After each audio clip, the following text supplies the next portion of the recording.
help them assess trends and model recommendations from the board and from EBD to help make decisions about the health plan for both the public school and the state employees.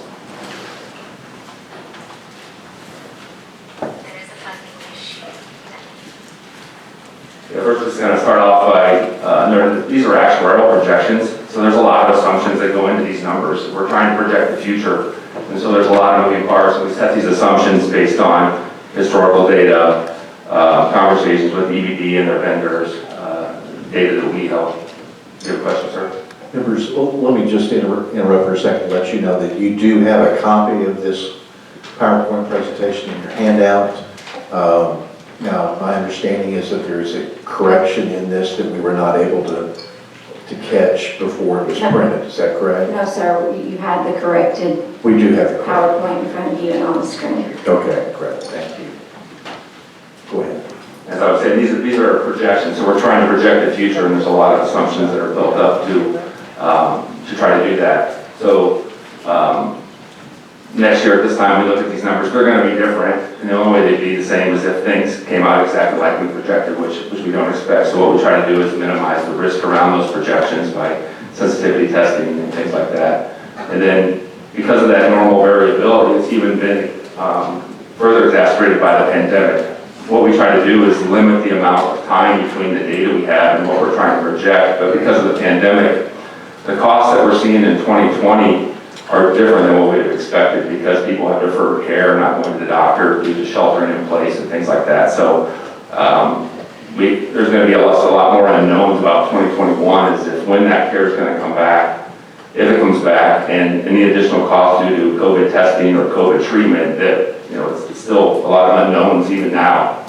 So just keep that in mind as you look at these are projections and they are certainly subject to change.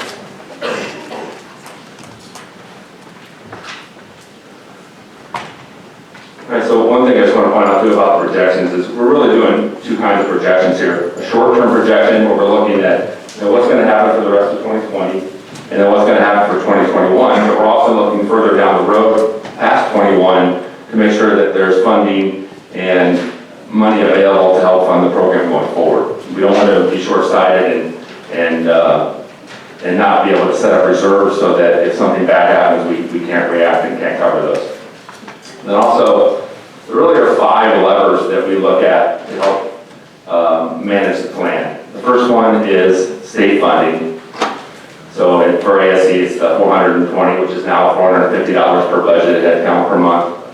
The second one is employee and retiree contributions. So this year, for ASC, the actives and pre-65s, and as we just mentioned, the post-65s are increasing by 5%. The third one is plan design. So that's increasing deductibles, co-pays, co-insurances, out-of-pocket maxes. And so with that, those 2 items right there, they actually shift costs from the plan to the employees and retirees. The third one, or the fourth one, is cost management techniques. So EBD, along with their vendors, looking for ways to reduce costs through programs or initiatives that can help to save money in the current year and down the road. And then the last one is the reserves. So we have reserves set up, and those can be drawn down to help offset losses in the current year. Now, the risk with that is if you do that too many years, year over year over year, you run out of money. So we have to be careful to do that. So the way I think about this is healthcare trends are going up 6, 7, 8% a year. The combination of those 5 levers need to offset that 6, 7, 8% per year. And in doing that, using those different levers in different years so that we don't run into problems of depleting our reserves or increasing deductibles too many years in a row so that it's unaffordable for the employees and retirees, or increasing contributions too much year over year over year so again it becomes unaffordable for the retirees and employees.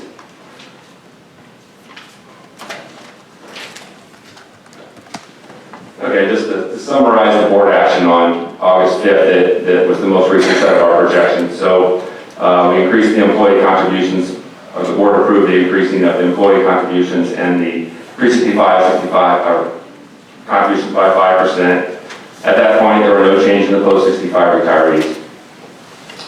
The wellness discount was reduced by $25 for the active employees. The state funding was increased from $420 to $450 per eligible head count.